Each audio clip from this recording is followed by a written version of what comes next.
What is up, everyone? Welcome back to the Raw Prospect Podcast. This is episode 159. Here recording at 10:30 p.m. on March the 31st, 2023. And joining me, as always, from Austin, Texas, the Stat King himself, Mr. Michael Link. What's up? What's up, everyone? Episode 159, 160, whatever it may be. We did skip episode 100. But yeah, we're back with another episode. Today we got Final Four predictions. The games are tomorrow. The national championship is on Sunday.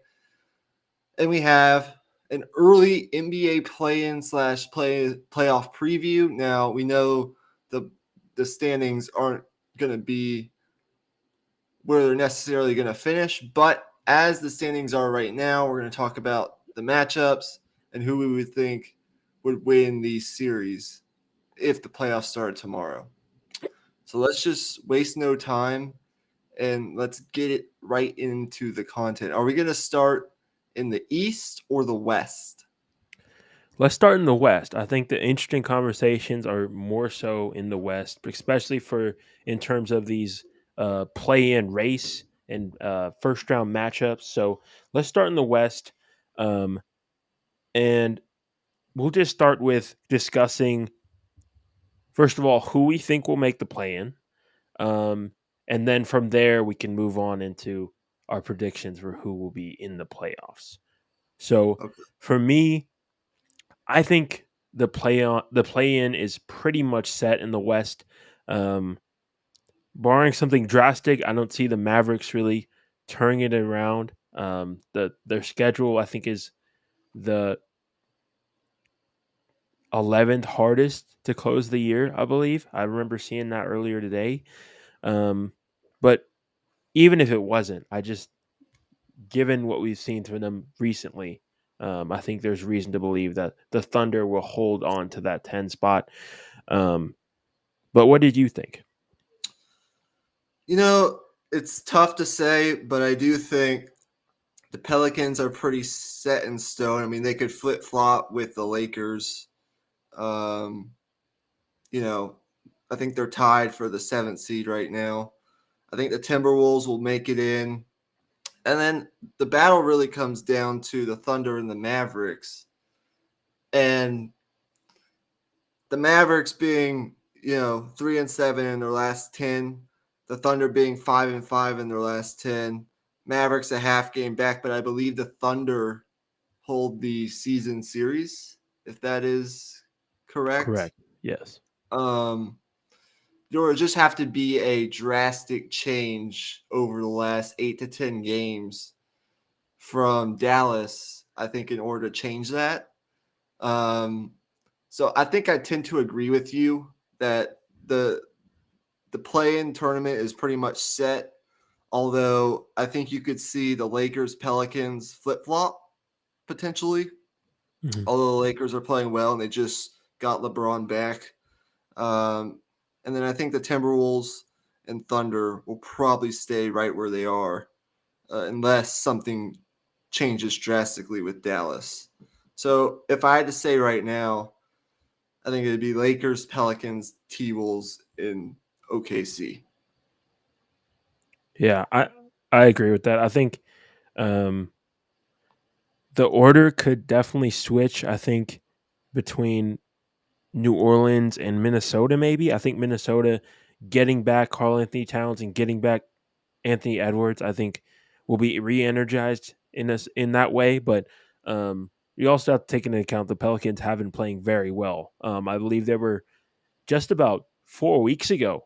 Really, I mean, they were down in the 12th spot, really not really. I think a lot of people had counted them out at that point. They had no Zion, Brandon Ingram missed time, and they were really struggling to defend. Um, and from then on, they just flipped the switch a little bit like they did last year, and they're going to be a tough out in the play-in tournament for sure. That's what makes this conversation very interesting. Okay, Now let's discuss who we think will make the playoffs. I think this is where things get a little bit more interesting because obviously you have a one game scenario. The 9 seed and the 10 seed play each other, where the 9 seed would have the court advantage. And then the 7 and the 8 play each other, and the loser of that game would play the winner of the 9-10. Um, for me personally, I think out of the Pelicans, the Timberwolves, and the Thunder, if I were to pick who would get that last spot, whether it be in the 7 seed or the 8 seed, really, um, I would probably lean towards the Timberwolves. Um, I just think the combination of Anthony Edwards, Jaden McDaniels, and then uh, Rudy Gobert defending the paint in the middle. I mean, that's three elite defensive players, and that's um, and particularly Anthony Edwards and Jaden McDaniels. I mean, those two guys, they're they set the identity of this team, in my opinion. I mean, um, Anthony Edwards is a star guy who has really shown to be a fantastic perimeter defender. I think he's had a rise on the defensive end, very similar to maybe a guy like Jason Tatum a few years ago. He really turned it on and showed his potential as a defender, and he's really bought into that side of the floor. And then Jaden McDaniels, just all the physical ability in the world. I mean, you can put Jaden McDaniels on pretty much any forward or guard in the NBA and feel confident that they're going to have a rough night shooting. I mean, even just the other night guarding Devin Booker and Kevin Durant. I mean, it was a absolute clinic from Jaden McDaniels that night. I don't if you didn't watch that game, go look at those highlights or those stats from that night. I believe Kevin Durant shot like 4 of 20 or something like that. It was an absolute clinic. So I think for those reasons, I would give the Timberwolves the edge to get into that 8 spot. And I think one way or another, whether it be the 7 or the 8, I think the Lakers will be in the playoffs. It's just where. Yeah, I think the Lakers will be in the playoffs. Anthony Davis, for the most part, over the past month, has looked like the All NBA player that we saw from a couple years ago. As long as he's healthy and on the floor with LeBron and the variety of ways that they can win now with Malik Beasley shooting, and I'm not sure if D'Angelo Russell is back yet, but with Mo Bamba, Jared Vanderbilt, the guys that they have, the rebounding, the more defensive versatility that they have, they will be in the playoffs. I believe they're one game above 500 right now. I think they will win that first play-in game if they are, in fact, in the play-in. And they will be a dangerous team to face for like a 1 or a 2 seed in the first round. And then I tend to agree with you that I think the Timberwolves will be there. Mike Conley has made a huge difference for this team. His veteran presence and his leadership, running the point guard position alongside Anthony Edwards, who, as you said, has taken a big step up defensively. I believe that's made a huge difference. Now, the Pelicans are interesting because I believe since the All-Star break, they have like a top 5 defensive rating. They've really picked it up defensively. Zion's supposed to be reevaluated this coming week, I believe. And Brandon Ingram has been fantastic for them. But I just give the edge to the Timberwolves because I believe in Jaden McDaniels. I believe that having Karl Anthony Towns back will give them a boost. And I just think that backcourt with what Conley brings, his smarts and his veteran leadership alongside a superstar like Anthony Edwards, I tend to agree with you. I think Minnesota will be in that 8 seed. So, I mean, there is an argument to be made, I think, if you wanted, for New Orleans in that spot because their defense Absolutely. has been so solid over the past, ever past couple months, and it's vaulted them back to the 500 in terms of record and into the. Are they in the? They're in the 8th seed right now. Right? Yeah. So I tend to lean Lakers Timberwolves, but I could definitely see if you wanted to make an argument for New Orleans. Yeah, I think that really settles it. But I do want to shout out Oklahoma City and what they've done this year. I think in terms of their rebuild, they're 100% ahead of schedule, and a lot of that has to do with, for one, obviously Shea Gilgeous-Alexander. I mean, his emergence as a superstar level player, um, and then Jalen Williams, their young rookie, has been averaging 17 points per game. I mean, elite defense, and he does it in a very unorthodox way. He doesn't, have any ISO possessions really. He just has a knack for the ball and has the ability to be in the right spot at the right times to find those easy baskets. And I mean, that Thunder team, I wouldn't pick them to make the 8th seed, but I definitely wouldn't count them out because it's not a playoff series. It's a one game scenario. And I think Shea is very capable of having a performance that could carry them to the 8th spot. Yeah, Shea is a guy who is going to possibly get some votes for All NBA first team. And he could definitely get, with the numbers that he's putting up, some bottom of the ballot MVP votes. Um, that's how good he's been. And you talked about Jalen Williams. He's been awesome as well. He's going to get his fair share of Rookie of the Year love. So, yeah, I mean, OKC, especially in a one game scenario, should not be counted out because they're young. They bring a ton of energy every night.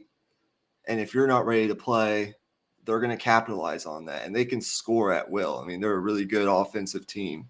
So, I mean, I love what they have with Giddey and some of the other guys that they have. I think, uh, who is their coach right now? It's I always struggle with his name. It's something very. I think it's like Polish and it's spelt very weirdly.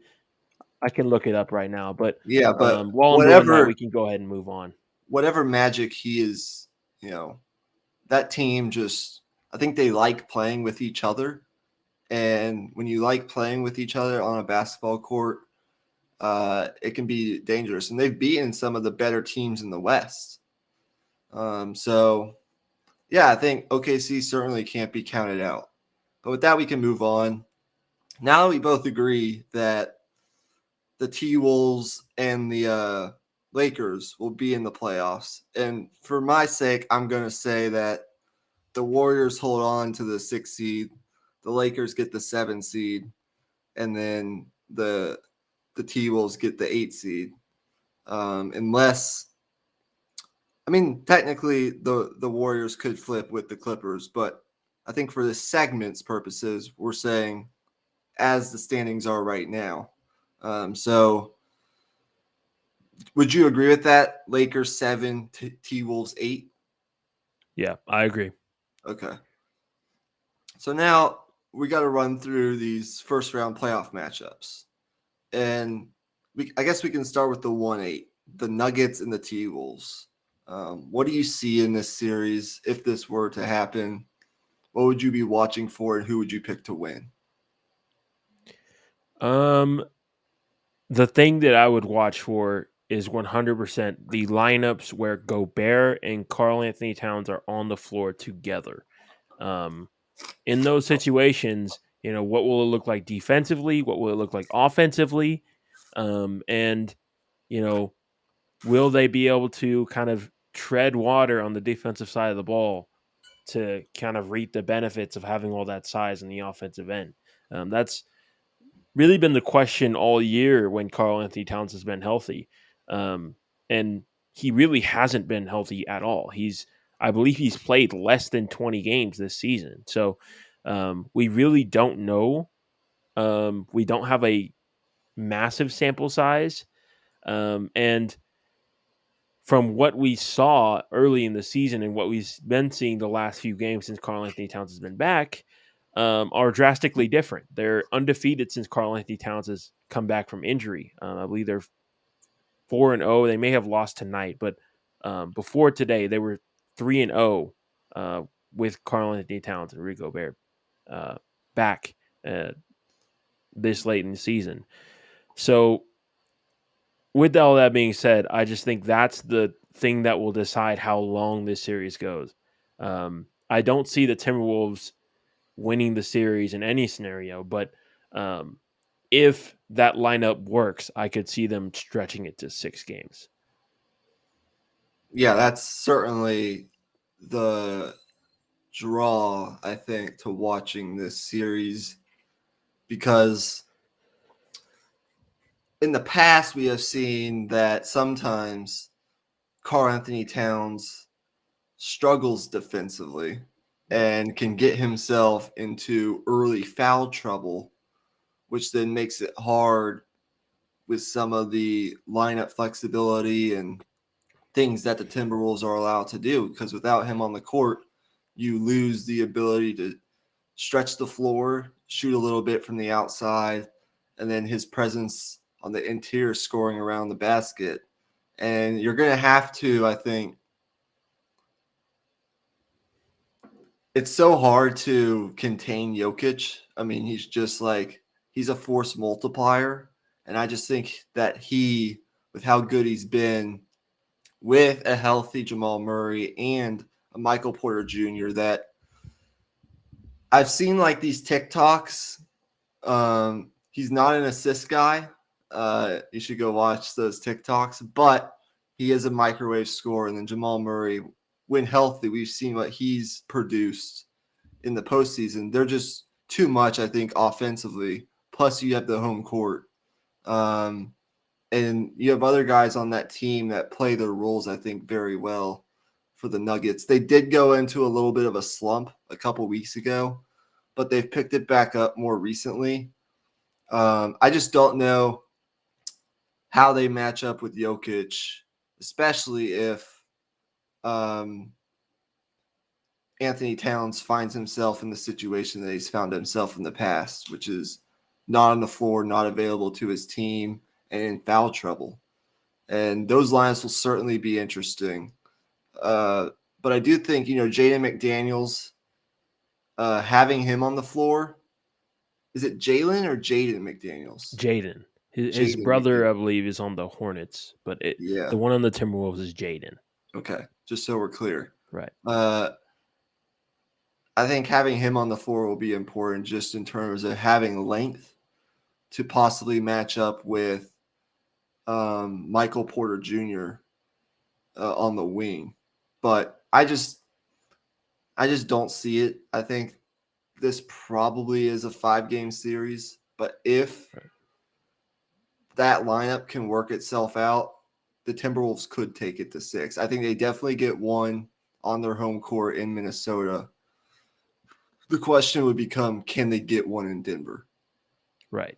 The one last thing I'll say is it's a very favorable matchup for Anthony Edwards. I think the wing defenders that the Nuggets have, while they are improved from last year, definitely. I think Anthony Edwards will find those matchups favorable from a size standpoint. I think Anthony Edwards, he's not your typical, shooting guard in terms of size and strength. He's just a lot bigger, a lot stronger than your typical shooting guard in the way he plays. And I think you put KCP on him, you put Bruce Bowen on him. I think he'll be able to, one, shoot over the top, and two, just bully them a little bit with his size and strength as well. So I think he could look to have a big series.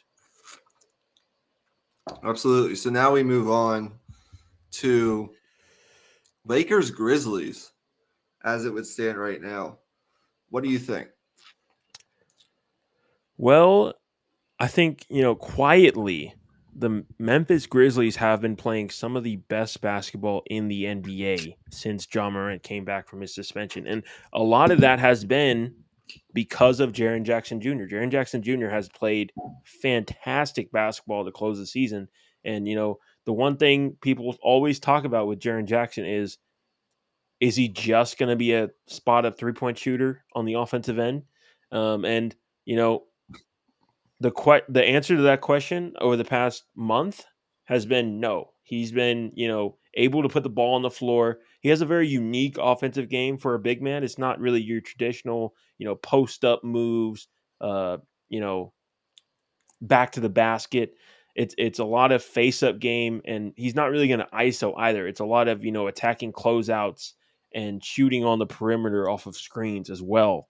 And he's been absolutely fantastic for them on the offensive end. And then on the defensive end, we already know what he's capable of. He's possibly the defensive player of the year this year, outside of maybe Brooke Lopez and a couple other guys. So um, I think the emergence of Jaren Jackson Jr. and um, assuming he will be able to maintain that level of play for the playoffs, I think makes this matchup a little bit more difficult for the Lakers. So I'm going to say the Grizzlies get it done in 6 games.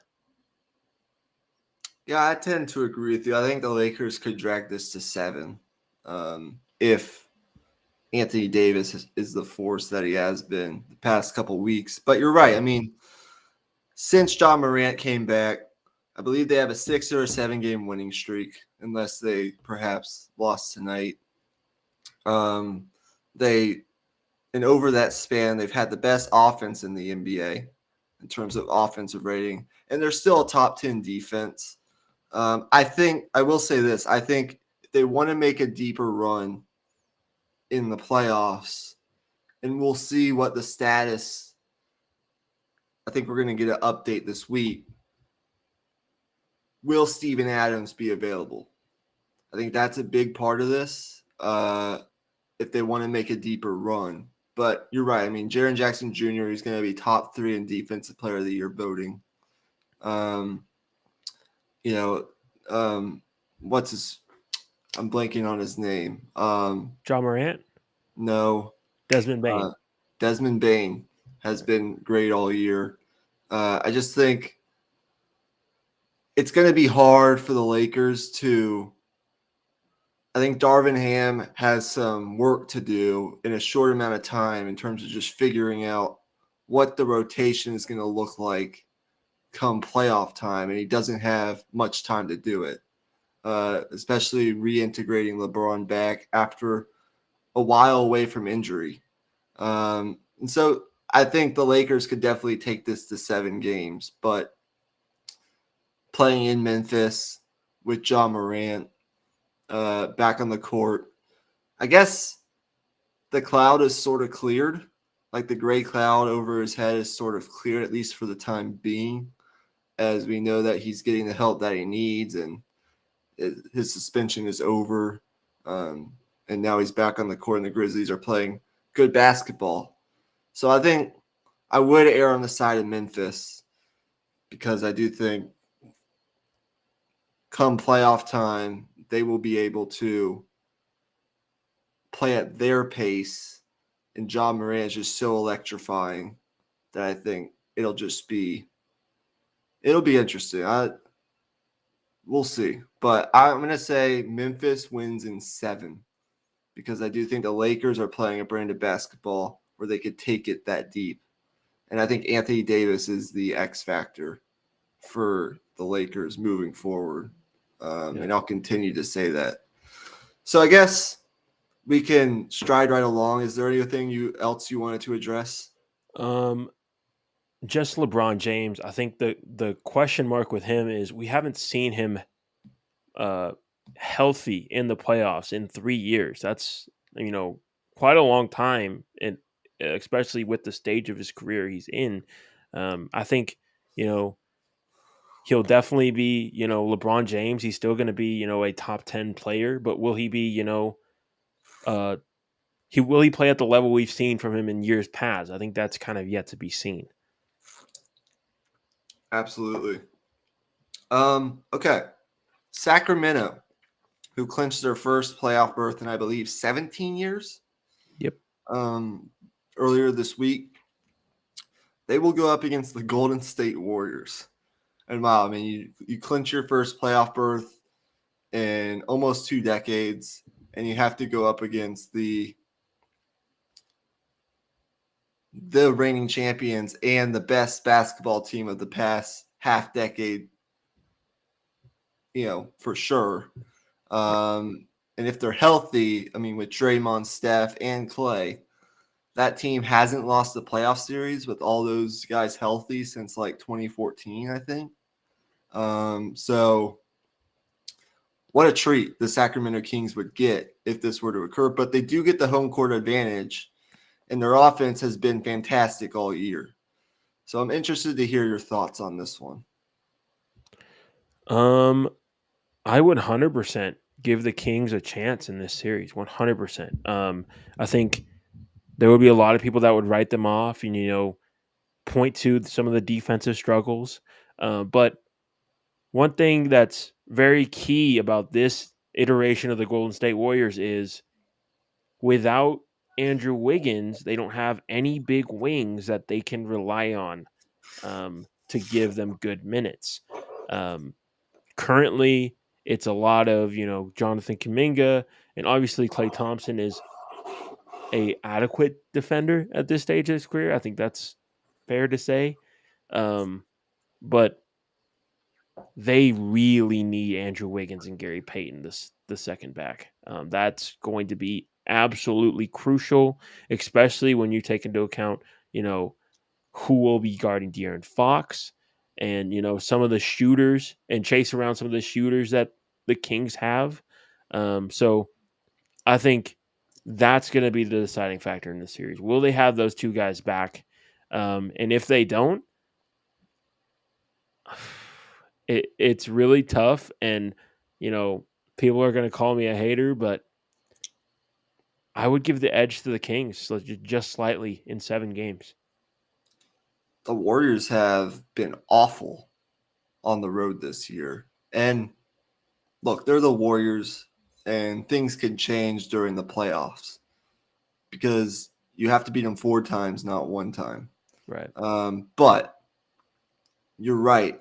Andrew Wiggins has been a big void on this team this year. And without Gary Payton playing that role that he did last year off the bench, it's going to be tough for the Warriors. You're going to have those wing defenders to match up with the Sacramento Kings team.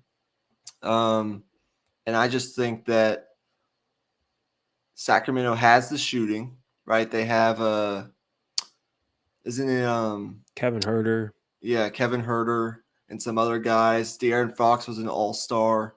Sabonis has been fantastic, and I just don't know.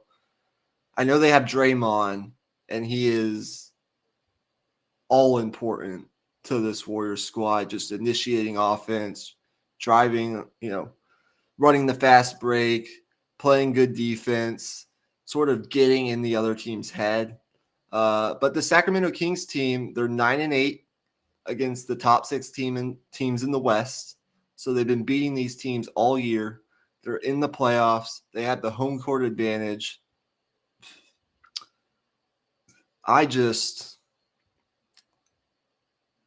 Okay, since this is not our official playoff predictions, and since this matchup might not happen anyway, since there could be some flip-flopping in the standings from here until we get there, I'm going to pick Sacramento. But I hesitate still to bet against the Warriors. Yeah, I do as well.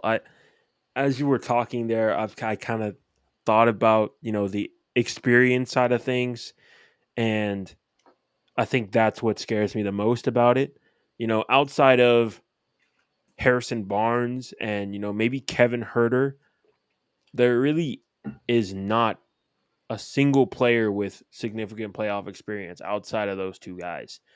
Even Sabonis, his playoff experience consists of 2 5-game, 4-game first round series. So it's not like I don't count that, but still, it's just a very different level of experience compared to what you have in the Warriors, where they've been to the finals every year that they've been healthy since 2015, which is just remarkable. Yeah, exactly. And they haven't lost a series when they've been healthy in that time. It's just they haven't been good on the road all year, and I don't know unless they get those guys back what's gonna change in this short amount of time between now and then that would make that different come the playoffs. Because you're not in a position where you've usually been, which is you get the home court and you have to, they have to beat you on your court rather than you have to go to Sacramento and steal at least one game. I'm not saying, they couldn't do it. They absolutely could. Jordan Poole has been really good for the most part on offense. But it would be very interesting. Now, the 4-5 matchup in the West is always really interesting to talk about. And right now, I hope that we get to see this. The Clippers at the 5 seed against the Phoenix Suns, who just got Kevin Durant back at the 4 seed. Clippers are a game back. Clippers are 6-4 in their last 10. Suns are 4-6 in their last 10 as of tonight, but they just got KD back. What do you think? Man, you know, the question around the Phoenix Suns is, can they get past a first round matchup? Can they survive the first round so that they can gain that chemistry and that experience and kind of have some momentum towards the second round and beyond. But that's the big question. And the Clippers, they're built in such a way that you kind of scratch your head a little bit in terms of this matchup. There's really, I mean, honestly, both of these teams, there's just so many question marks. Um, there's For either of these two teams, I could see a scenario where they win the title. Probably more so for the Phoenix Suns, but still, um, both of these teams are capable. But at the same time, I just think the Phoenix Suns, with how they're going to put pressure on you offensively, I just struggle to find reason to believe that even with Kawhi Leonard, even with Paul George, two of the best perimeter defenders in the game, even with those guys, I just struggle to believe that they'll be able to, fix some of their defensive struggles that they've had all season long. Um, it's really strange that they've been this bad defensively, but I think there's definitely something to it when you look at it. It's been a big sample size. It's been the entire season. And even when Kawhi Leonard and Paul George have played, it hasn't been much better either. So I just think the amount of pressure that, Devin Booker and Kevin Durant are going to put on defenses.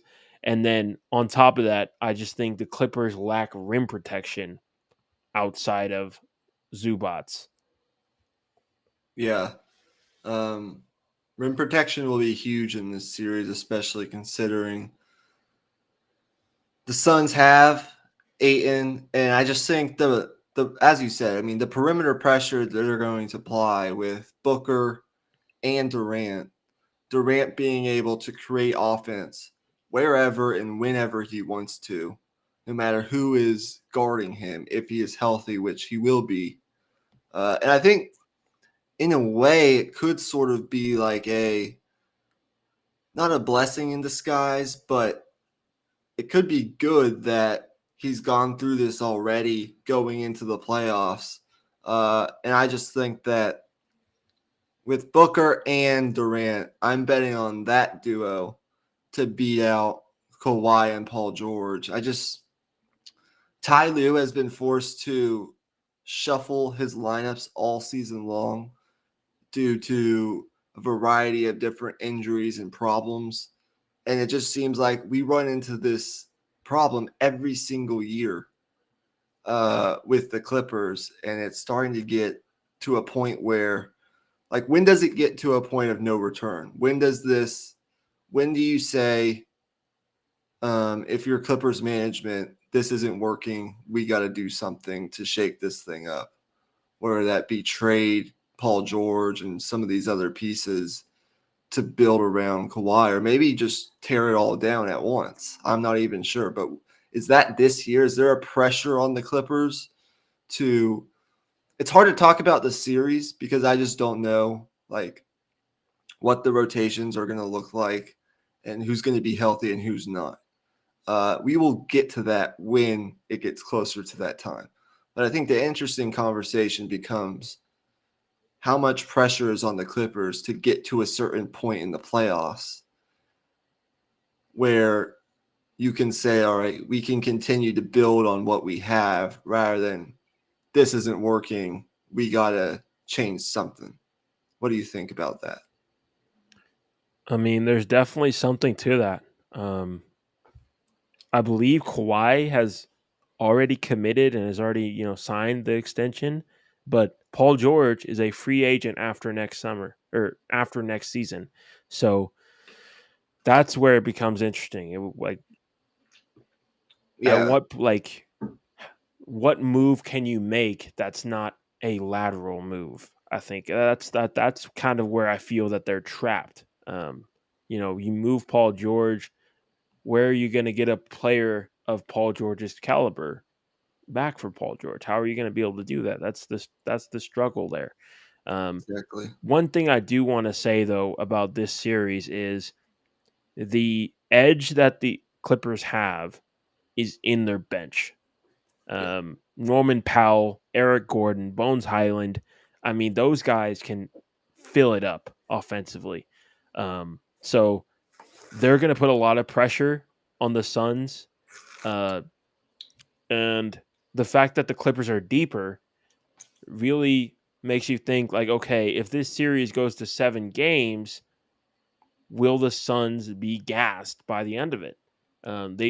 Their rotation is going to be 7 or 8 guys, presumably, because um, really, I don't know if you're comfortable playing um, some of the guys that they have been. I don't know if you're comfortable playing Campaign. He had some struggles in last year's playoffs. I don't know if you're comfortable playing, a guy like Josh Okogie who struggles to shoot the ball. It's a very tough spot in terms of how deep they can get that rotation for the Suns.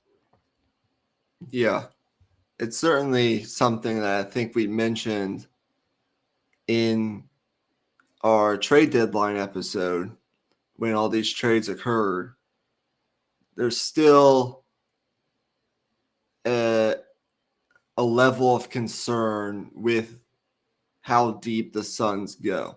But I just think that if this were to happen today, the Suns still have the advantage just in terms of having potentially the best the best player in the world when he's fully the best, certainly the best like scorer in the world on the court when he's healthy, and then also having Devin Booker. We haven't even really mentioned Chris Paul, Right. but he's there as well.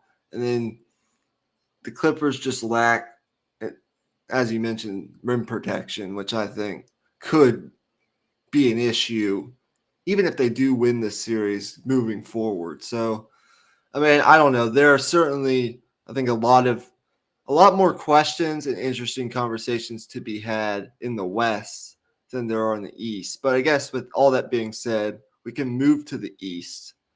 Um, we are around 40 minutes, so we'll have to move a little quicker through the Right. East. Yeah. I got a little carried away on some of those.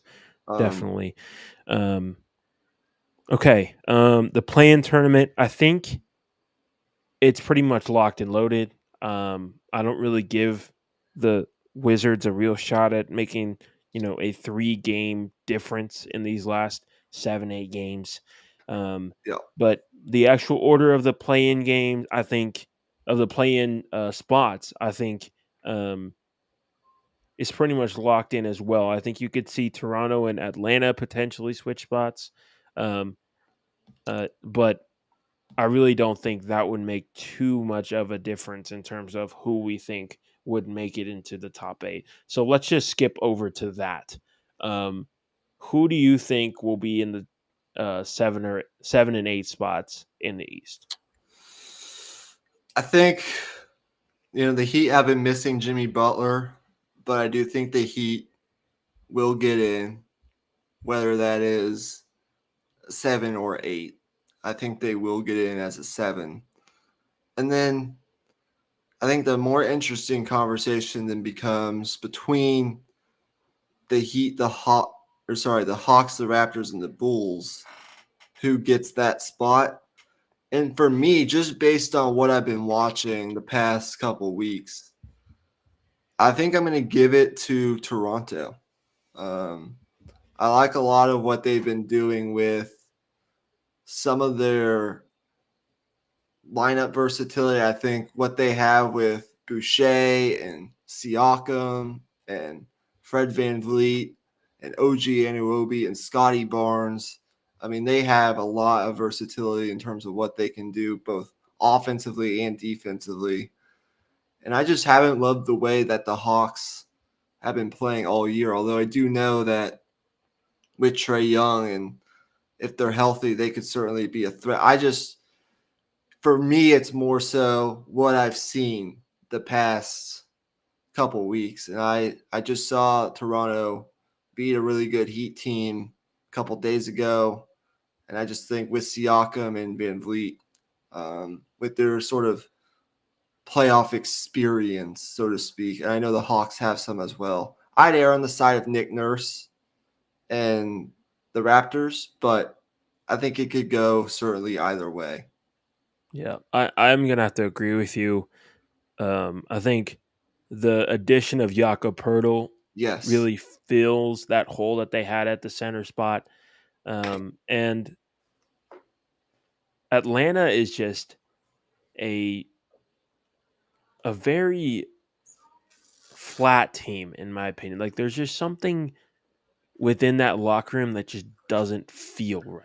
I can't put my finger on it, but there's just a weird energy that comes off of that team when I see them play. And I'm not going to get into that any further because it's all really just speculation. But I'll just leave it at that. So 7 and 8, we both have Miami and Toronto. Let's get into these playoff matchups. So 1 versus 8 would be Milwaukee and Toronto. What do you foresee in that series? It's an interesting series. I think Milwaukee wins it in 5 or 6 games, but Drew Holiday has been fantastic. I believe he put up a 50 piece the Hmm. other night.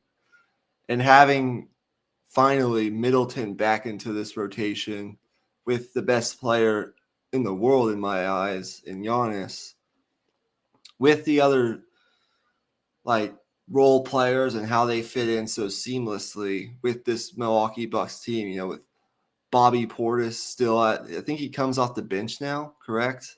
Correct. And Brooke Lopez with the rim protection, being able to shoot the three, pull Jakob Pearl away from the rim.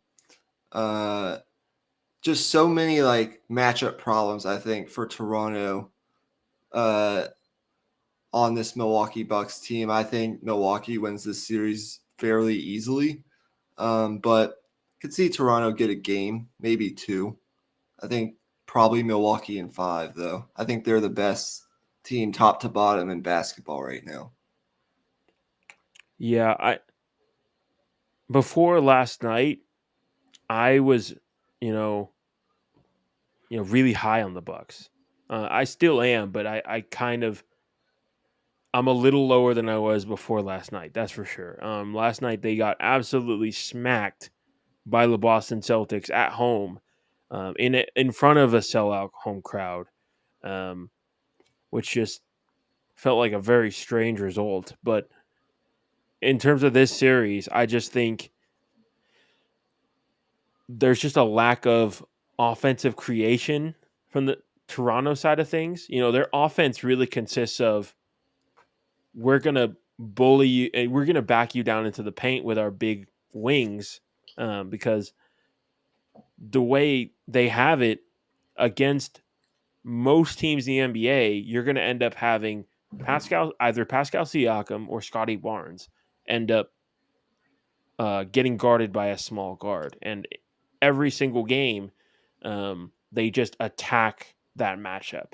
And in the Bucks case, they're not going to be able to do that. I think the Bucks have the size and strength throughout their entire lineup to really mitigate that advantage that Toronto has against most teams. So I see this series being fairly quick. I think Milwaukee will get it done in 4 or 5 games. Okay. What do you think about Celtics and Heat? I think the whole, Eastern Conference Finals rematch storyline part of it is intriguing. But at the same time, I just think Boston is, you know, they're just flat out better than they were last year. Adding in Malcolm Brogdon and also adding back in Robert Williams, Yes. presumably healthy now from those hamstring injuries that he's been having. I just think Boston is in a really good spot against this Miami team.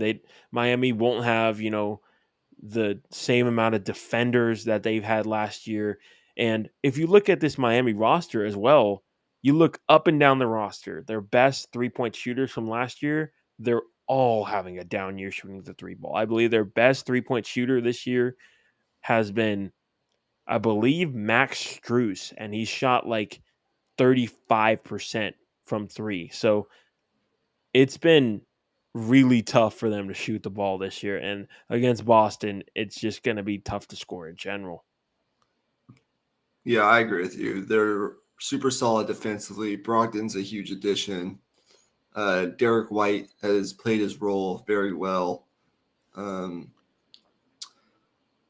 Grant Williams does what he does. Tatum and Brown, uh, now having that experience getting to the finals, I think it takes a little bit more of the pressure off of them. They're still, I believe, ahead of schedule in terms of where they need to be in terms of just contending for championships.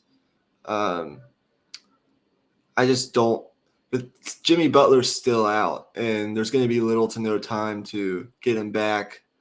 And I just think with Robert Williams back on the floor, even playing off the bench in limited minutes, it makes a huge difference in what the Celtics are able to do.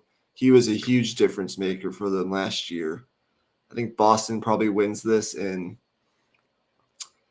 5, but at the same time, I think about what Jimmy Butler does in the playoffs usually, and it is a little bit. I think the Heat, you could see the Heat potentially get 2 games, but I think as of right now, I'd have to say Boston in 5.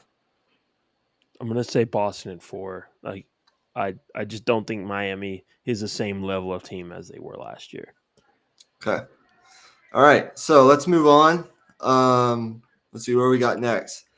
Philly in Brooklyn. Ooh. James Yeah. Harden against his old team. What do you got? Um, I have Philly winning big here. Very simple. I just don't think Brooklyn has anyone for Joel Embiid. Um, the lack of size matters. The um, you know, lack of, I guess, interior strength. As good as Nicholas Claxton has been this year, he's been fantastic. He doesn't have the strength to contend with a guy like Joel Embiid. And it's just a bad matchup. The strength of this Brooklyn Nets team is defending the perimeter. So I think, against a team with a lot of, perimeter scoring, like say the Celtics, would be a very favorable matchup for the Brooklyn Nets. But um, with the Sixers, that's just simply not the case. And I see the Sixers winning this series in 4 games. Yeah, I agree with you. I have to give a shout out though to Mikal Bridges, Absolutely. who's averaging 28 points per game in the month of March. He's been really good. They do have some wing depth and they defend the perimeter, but you can't match up with Joel Embiid. You are dead meat. So I just think that would be tough. But I mean, you probably have to give Brooklyn some credit for even being in this position. Absolutely. Um, and I think they've built the team to a point where they can actually, like we talked about during the trade deadline episode, simultaneously like retool while still being like a potential playoff team. But you shut down Ben Simmons for the year, and it's just like not that he was going to give you a whole lot come the playoffs, but he give you some more size and some lineup versatility that now you don't have. And Embiid is way too good. Um, he's arguably the MVP this year. So I think uh, with the way Harden's playing, and as long as he's healthy, and Tyrese Maxey, they just have too much. Bottom line. So with that being said, I think this next matchup is the most interesting, and that would be the Cleveland Cavaliers against the New York Knicks. Yeah. This one is a little bit bittersweet because when I look at the Knicks, I see Jalen Brunson and I see him flourishing, becoming a bona fide star. Um, you know, being able to expect 25, 35 points a night from Jalen Brunson. I mean, the Knicks have, that signing has been a home run. You know, everybody went from thinking, oh, that's an overpay to, oh, now that's a complete bargain for the Knicks. This series is just going to be a absolute dogfight on the defensive end of the floor. Um, you look at both of these teams, they both defend at extremely high level, but they do it in very different ways. Um, with Cleveland, they're going to defend the paint, and it's going to be extremely difficult to score in the paint against Cleveland. Um, and then New York, they do it with fantastic team defense, very balanced front court and back court wise, with a lot of quality defenders. I really liked the pickup of Josh Hart at the trade deadline. I think he's been fantastic for them as a wing who can guard guards and wings. Um, and I don't know. I just think this series just feels destined to go to 7 games. Um, and it's just really hard to pick between these two teams. But if I were to make a pick right now, I think I would give the edge to New York, um, just because of what they've done in this second half of the season. They've just been so incredible on both ends of the floor. They just found some. I think they found their formula, their identity. Yeah, I agree with you. Tom Thibodeau has done a really good job. They have Jalen Brunson back, and they lost to both the Heat and the Magic, I think, last week, which just shows how much they need him. And as long as he's there with the team defense that they play, I mean, Julius Randle, Emmanuel Quickly's emergence has been a really big development for New York, what he gives you on the perimeter, especially offensively and from a shot creation standpoint. Really liked him coming out of Kentucky.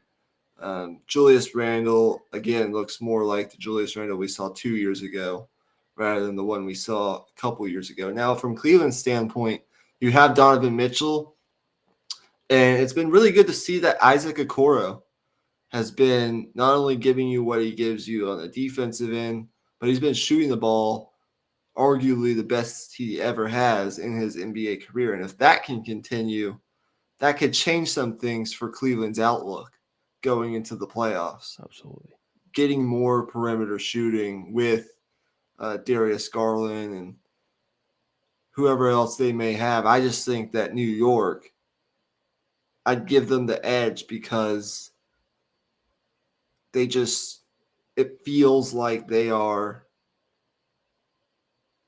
with Jalen Brunson just a little bit better of a team, like all around. Evan Mobley, of course, could make a huge difference as well.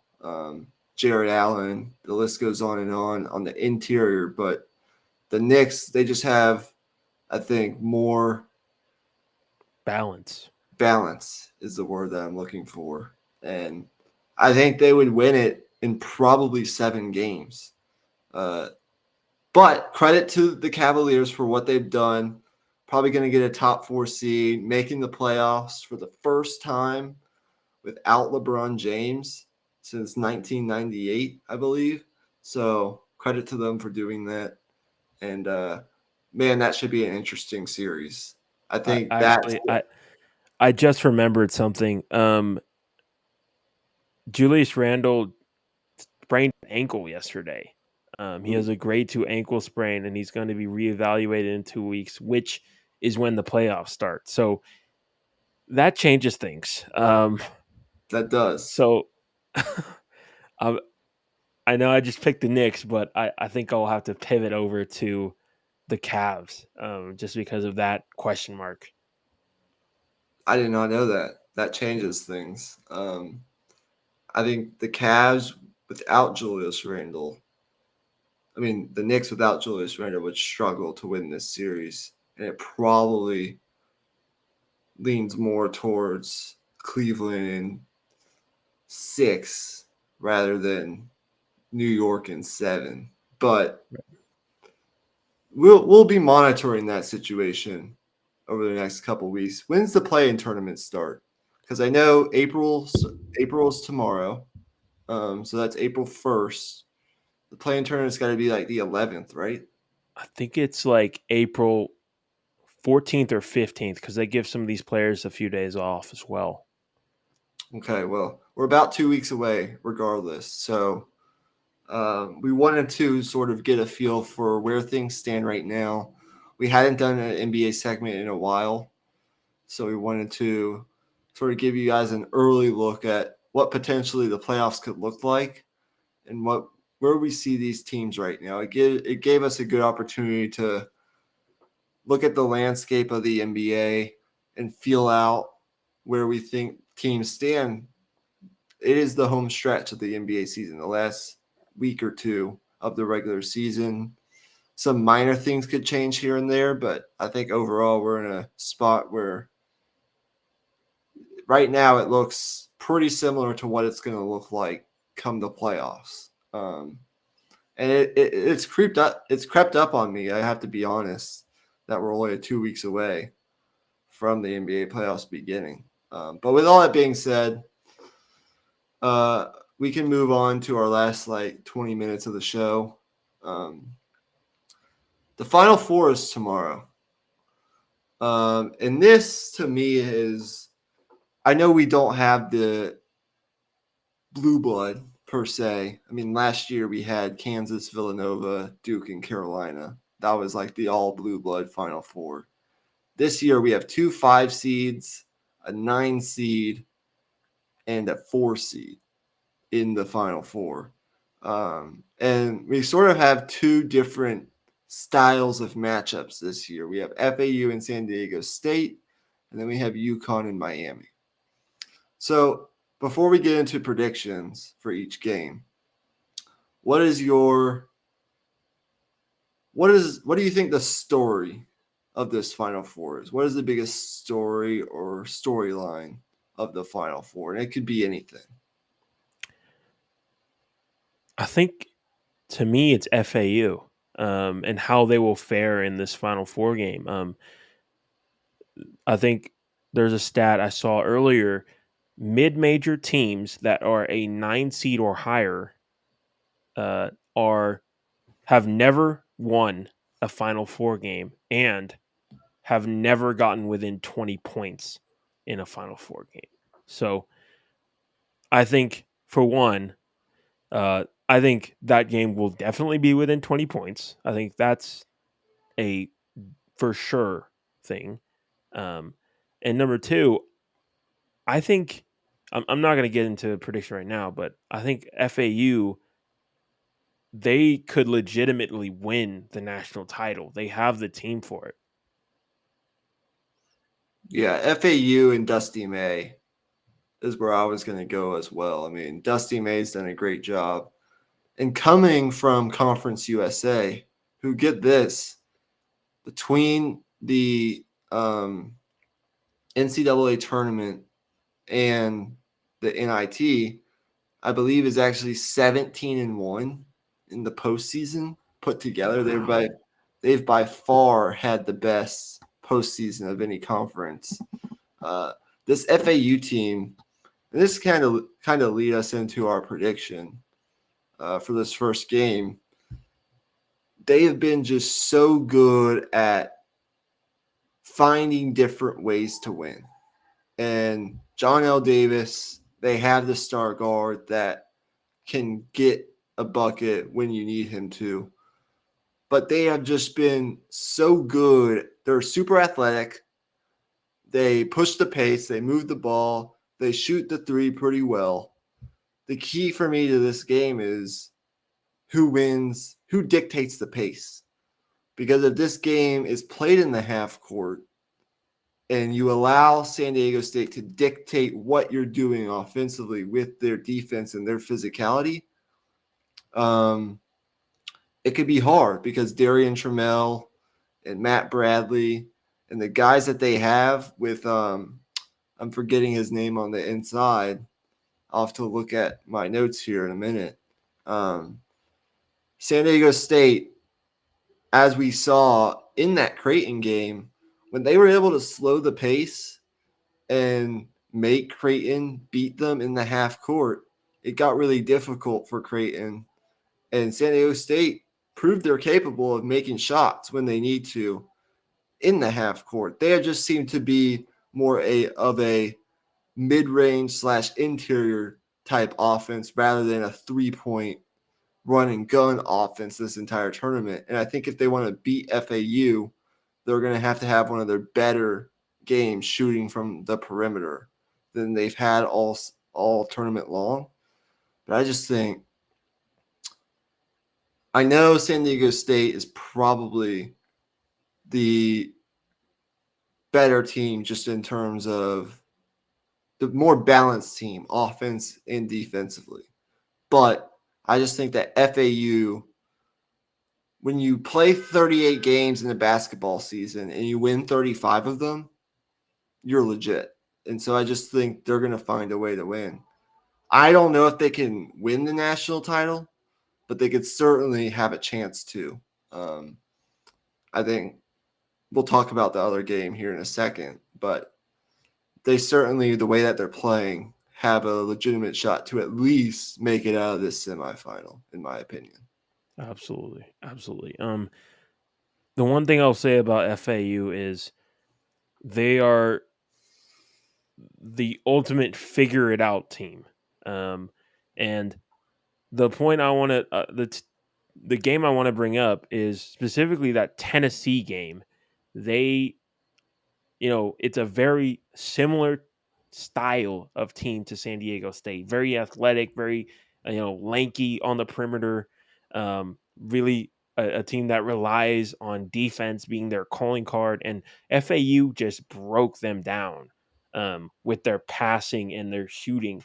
And like you mentioned earlier, FAU their 3-point shooting is gonna have to show up tomorrow, and um, that to me is going to be the decider. I think on the interior, San Diego State has the advantage, has the physical advantage, and San Diego State. I mean, that entire team just they're built like linebackers. I think you mentioned that in a prior podcast. I mean, they're just huge. Um, so FAU, they're going to have to light it up on the perimeter, and I think that's been the one thing that San Diego State, like, you really have to give them credit. They've, faced a lot of really, really good shooting teams, and they've locked them down time and time again. Yeah, really where it comes from is you mentioned it. And I think this sort of goes back to I think how Texas was winning in their tournament run. They were largely up until the second half of that Miami game running teams off the 3-point line and not allowing them to shoot well from three. Their 3-point defense was outstanding for much of their tournament run. I mean, they played on their way to the Elite Eight. They played 3 of the top 11 teams in terms of 3-point shooting percentage during the season. They played the best in terms of Colgate in that first round game. They played the number 5 3-point shooting team in Penn State, who was arguably the hottest team in the country going into that game, and had just beaten down a really good A&M team that finished second in the SEC. And then they played a Xavier team that was also top 12 in 3-point shooting. So then they held all those teams to, I believe, below like 35% in terms of 3-point percentage. The point is, though, that's been the same recipe of success or a similar recipe of success for the San Diego State squad. I mean, when you look at Texas's run, those 3 teams could not handle Texas's size and physicality in turn on the perimeter defensively. But I think FAU has the balance on both the offensive and defensive side of the ball in order to handle that. And they proved that in their win over Tennessee. They proved that in their win over Creighton. Um, I think they can handle the size. I mean, Kalkbrenner was still a problem in that Creighton game, but with Vlad Golden, who not everyone is talking about, the transfer from Texas Tech, the 7'1" center for FAU, he played the game of his life in that Elite Eight game against Creighton, and he was a big difference maker. Rebounding, running the floor, getting on the interior, and catching and finishing on the inside. Those entry passes were fantastic. I think the main key for FAU is going to be you can't be sloppy with the ball in this game. You just can't. 20 turnovers. You got away with it against Creighton, but I don't think you're going to be able to get away with that against San Diego State because that's what they thrive on. They want to turn you over and they want to get out on the fast break, create easy buckets because they're not as adept at creating offense in the half court. Sometimes they struggle to do that. And so if they can get out on the fast break and then slow you down in the half court offensively, it's going to be trouble. But I do think, as I mentioned, FAU, their balance, I think, is what gives them the edge in this game. They've had 9 players average at least 15 minutes per game during the tournament, and they've had at least 3 players score in double figures in every single NCAA tournament game that they've played so far. So I think their balance, what they have with Golden on the inside, Brian Greenlee, the transfer from Minnesota, Jalen Gaffney, the transfer from UConn, and then John L. Davis, a 6'4", 203-pound bulldog of a point guard who can create a shot whenever he wants to. I believe they'll be able to handle that physicality, and it'll be close, but FAU will win it in the end.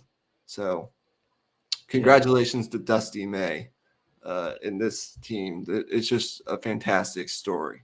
Now, let's talk about the One, game. Oh, go ahead. one last thing. The last thing that, like, I really love about FAU is they manage scoring runs really well. Um, Yep. when a March Madness game, it's all about momentum, and it's like a seesaw. I mean, you see teams go on 16-0 runs, they go down, they go up. I mean, it's a lot of momentum shifts over the course of a game. And I think with FAU, they with Dusty May's like ability to have a sense of when to call timeouts and also just managing the game in that way with all their veteran guards. I think that's where I give FAU the edge in this game. Absolutely. Okay, so we have a future bet on UConn to win the national championship. As we mentioned in our last episode, Emmy got an odds boost, and we put 30 down between the two of us on UConn to win the national championship. The payout is 225. And we feel pretty good about that. And we have felt pretty good about that going all the way back to before they played Gonzaga, right? In the Elite Eight. And I want to get your thoughts on this first. But before that, I will say UConn has been absolutely trampling teams on their way to the Final Four. And they've been fantastic in the second half. Uh, in the final 20 minutes of their 4 NCAA tournament games in the second half, they've outscored their opponents 174 to 107. That's a point differential of 67 points. So whatever Dan Hurley has said to his team at halftime, he needs to keep saying to them going into the semifinal and possibly championship game on Monday because it's been working. Adama Sanogo is really the X factor for UConn. He's averaged 20 points per game and 9.5 rebounds in the tournament. And he's a real handful scoring on the interior and running the floor on the fast break. And then, of course, Jordan Hawkins on the perimeter, the microwave scorer, who actually today, I don't know if you guys heard, came down with an illness. So that is certainly something that I'm watching for. It's not COVID related, which is good. He probably will be able to play tomorrow, but he is a little bit under the weather. So that's a little bit of a concern, but not too much of a concern. But he is like a future lottery pick this upcoming season. He's projected top 20 NBA draft prospect, and he's scored 69 points over their 4 NCAA tournament games, 44 of which came in both the Sweet 16 and the Elite Eight. So over his past 2 games, he's been averaging 22 points per game, if you average that out. And when you look at UConn, I mean, number 1 in Ken Palm's rankings, number 3 offense, the number 11 defense. And outside a downturn, a little like month-long 3-week downturn in the Big East, which has proven to be possibly the second best conference in college basketball this season, maybe even the best. You could certainly make that argument if Villanova was did not have the down year that they did. They have been arguably the best team in college basketball. If you take that stretch out, they have been the best team. They were the best team at the start of the year before they hit that downturn, and they've been the best team through February, going into the conference tournament, and now in the NCAA tournament. And so I am watching a little bit for what Jordan Hawkins, how he feels going into the game. But when you can bring Klingon in off the bench, the 7'2", whatever he is, center, who gives you the certain amount of rim protection and offensive production, and you have Sanogo, you have Andre Jackson, who's like the wing defender and the leader, the veteran leader on this team, and you have Jordan Hawkins scoring from the perimeter, doing all the things that makes him so great, and a future possible lottery pick, UConn's going to be hard to beat. But if this turns into a close game, what does that look like? Because I'm just wondering, because Miami arguably still has the best guard play left in this tournament with Isaiah Wong, Nigel Pack, the transfer from Kansas State, and then Jordan Miller, who has been the driving force for this team throughout the tournament and had his best game against the Texas Longhorns. Did not miss a shot in that game. So, and then you have, of course, Norchad Omier, the matchup nightmare on the inside, who I believe could match up physically with Sanogo. So if it's a close game, given that Miami has been in these close games coming in and UConn has just sort of been running through the tournament, what does that look like? I'm just wondering because I think this could potentially come down to that. But what are your thoughts? For one, I think if you're Miami, you got to lean into what you do well. And I think a lot of that, I think, has to do with dribble penetration and getting good looks on the perimeter off of that. I think early on in this game, those three guards you just mentioned, they need to be on the attack, going downhill towards the basket, um, and I think that's going to be the thing that can get them going. Because if you're settling for jump shots against UConn, like a lot of them are going to be contested anyway. They're tough shots. I think for Miami, it's going to be important for those guards to just see the ball go through the hoop, get to the line a little bit early in the game to get a rhythm. And if they find that rhythm, they're one of the most dangerous offensive teams in college basketball. So they can hang with UConn 100%. But the biggest thing is just going to be, can they get off to a good start offensively and find that groove early in the game? Number two is foul trouble for the bigs. No Chad or Mir, Sanogo for UConn. The backup center you mentioned for UConn, I can't think of his name. Um, those guys are going to be extremely important in terms of rim protection.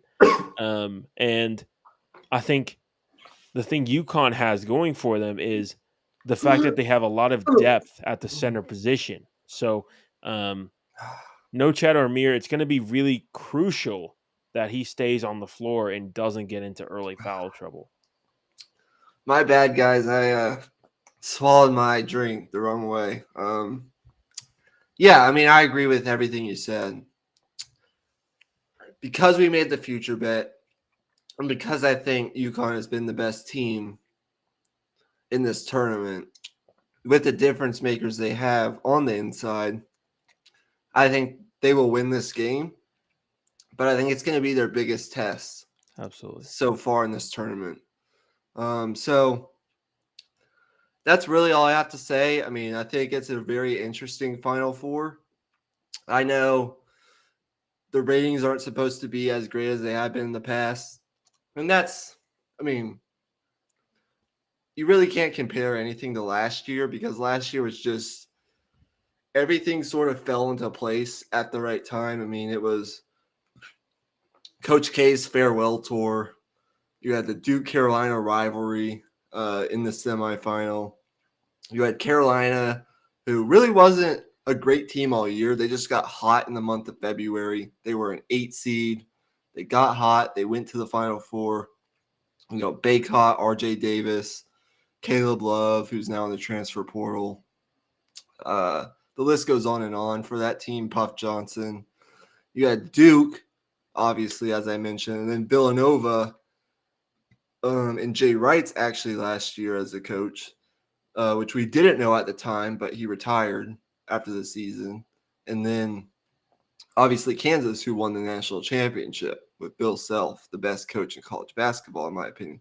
I mean, those are four Blue Buds, and those storylines just worked out in a way where I don't think you can really compare anything to that. I'm not sure if we'll see anything like that ever again with the NIL landscape and the transfer portal and how much more balanced the field is now in college basketball. I mean, this year, aside from maybe UConn, if you pull out their 6-game losing streak or whatever it was, there hasn't been a great team in college basketball.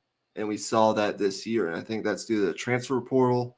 That's due to a bunch of different things. I mean, you have super seniors. You got guys getting the extra year due to COVID. You've got, 24 and 25-year-olds playing college basketball for some of these teams. And it makes a whole lot of difference, especially for the teams that have thrived off getting these one-and-done talents and building their teams around very talented high school recruits, which you can still do. I believe, but you just have to supplement it through the transfer portal. Because as we talked about on our last episode, it's really hard to win nowadays in the tournament if you don't have a certain level of experience. So yeah, I mean, it'll be two interesting games. I think. I bet both of them are fairly close, at least at some point. I am interested to see if Miami could possibly pull it off if the game is close. I think with those three guards, I mean, they tend to score in runs, so I'd be interested to see if they could possibly do what they did to Texas, just catch them off guard a little bit. Nigel Pack has been fantastic shooting the three ball, so we'll see.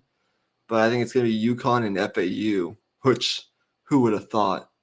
And we will be back to wrap up the college basketball season portion of our episodes on Monday night, I believe, with also a Masters preview. So that should be fun. Do you have any closing remarks, parting shots?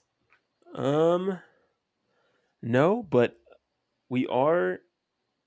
I mean, closing on the college basketball season. They're closing out the college basketball season, and I think we're gonna shift over and do a little bit more NBA draft stuff this time around this year. Last year we didn't really cover it much, but I think this year, I mean, it's a very historic draft with the level of prospect that we have um, in Victor Wembanyama. So I think that will definitely be something we cover a little bit more in depth this year.